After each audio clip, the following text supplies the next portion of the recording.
Hello. Today we're going over section 4.5, solving rational equations. In this video, we'll go over problem number 3 and problem number 4. Let's look at number 3 and state the lowest common denominator and the restricted values. In order to find the lowest common denominator, I need to factor these trinomials. Remember trinomial factoring? When a is 1, you just set up your template. So we know this is x squared, so x times x. Negative 6, what two numbers multiply to give me negative 6 and add to give me 1? So plus 3 minus 2. Then I can factor x squared minus 4. That's the difference of squares. So x plus 2, x minus 2. Then I can factor x squared plus 5x plus 6. Once again, my template, two numbers that multiply to give me 6 and add to give me 5. So that will be plus 3 and plus 2. All right, I see all the pieces, all the factored terms in the denominator, and now I can find the lowest common denominator that I can multiply the entire equation by in order to clear those fractions. Since it's a common denominator, all of the denominators can be divided. All right, let's find the LCD. I have an x plus 3, an x minus 2, and an x plus 2.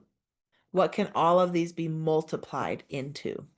Okay, so you can leave it in factored form, x plus 3 times x minus 2 times x plus 2. Now, multiply the entire thing by the lowest common denominator. So we have an x plus 3 factor, x minus 2 factor, and an x plus 2 factor. When I multiply, I think divide first. Notice the x plus 3 and the x minus 2 divide to 1, and you're just left with x plus 2. And so here we have this numerator of 4, so 4 times x plus 2. Another way to think about this is, what am I missing? So here I have x plus 2, x minus 2. What am I missing to get to the common denominator? And the answer is I'm missing the x plus 3. So this numerator 1 times x plus 3. That will equal this numerator 2. And what am I missing here? I have an x plus 3 and an x plus 2, so I'm missing x minus 2. That's one way to think about it. The other way would be divide the x plus 3's, divide the x plus 2's. Those both divide to 1, and I'm left with x minus 2. What is a common error? This negative. Don't forget to distribute the negative. I'm subtracting the x plus 3. So it's actually minus x minus 3 when I want to distribute so that I can combine like terms. Just be aware of that. Don't let it be you.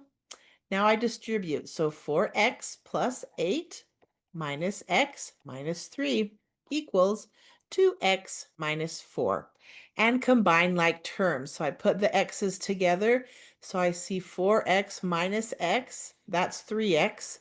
And then minus, so I move this over to the left. So 3x minus 2x, so I have x on the left. And then I combine the numbers. 8 minus 3 is 5. And I subtract the 5 to the other side to get a negative 9. Now, I consider my restricted values. When I look at the factored form, it's easy to tell the restrictions. I cannot plug in a negative 3. I cannot plug in a positive 2. I cannot plug in a negative 2. Okay, so any value that you plug in that makes the denominator 0 will be restricted. And that's problem number 3. Let's look at problem number 4. Finding the LCD.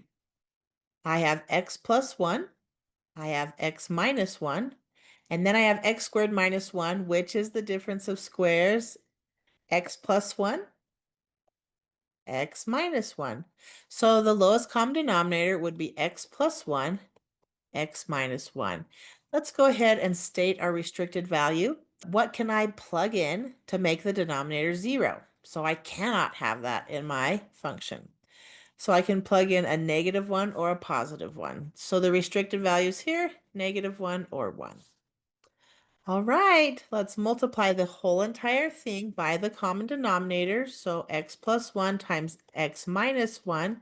Just leave that in factored form. Think of those factors as these building blocks, right? So you factor it and you can divide those out. Let's see how we do.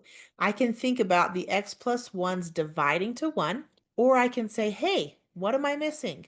I have an x plus 1. I'm missing an x minus 1. So the first piece would be 3 from this numerator times x minus 1 equals, here I'm missing the x plus 1. So just that 1 times x plus 1 minus 2, and look, I have it all. So it all divides to 1, and it's just minus 2.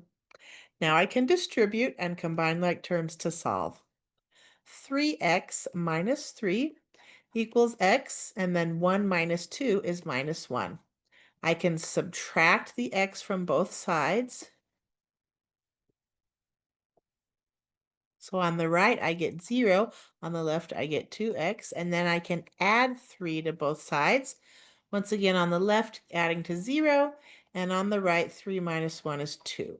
So I see that 2x equals 2. Divide both sides by 2. They divide to 1. So x equals 1. And I say, yay! But did you consider the restricted values? Notice that if I plug 1 back into the original equation, it will cause the denominator to be 0, which is undefined. So what is the answer to this problem? Solve? Well, when I solve, I state what the variable equals, x equals. So this answer is called no solution. There is no x value that will make the statement true. Thank you.